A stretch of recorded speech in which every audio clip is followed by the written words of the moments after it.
friendships are key. And I think we can identify that core group that we talked about before more and more through this process, because they're the ones that are reaching out to you on Zoom and saying, hey, you want to catch up? I just want to see how you are. Which, I've had, maybe, 4 or 5 friends who I haven't talked to for quite some time, reach out to me and do, which has been, fantastic. I've had a friend in Melbourne, very close friend, who reached out 2 weeks ago and just said, hey, I just want to reach out and just make sure we're all okay.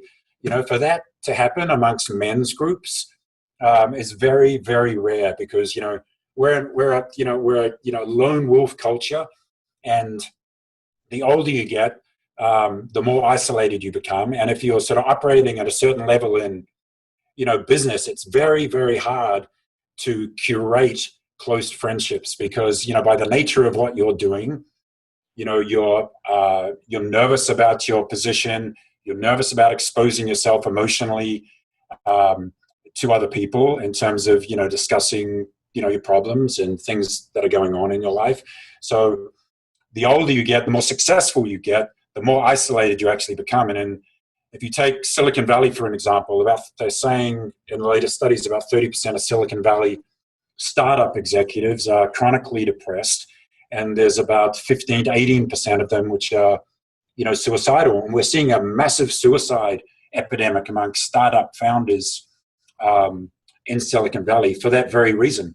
Because, not only do they have a massive amount of pressure on them, given the sort of nature environment that they're working in up there, but to succeed, but they also have no one to talk to. So, it's incredibly important that we start to foster these groups. And in the United States, we've never had it. If you look at the institutionalized health system here, we've had an Office of Women's Health for about nearly 30 years in the White House. There's been a lobby group for about 20 years to get an Office of Men's Health, and it gets nowhere every year.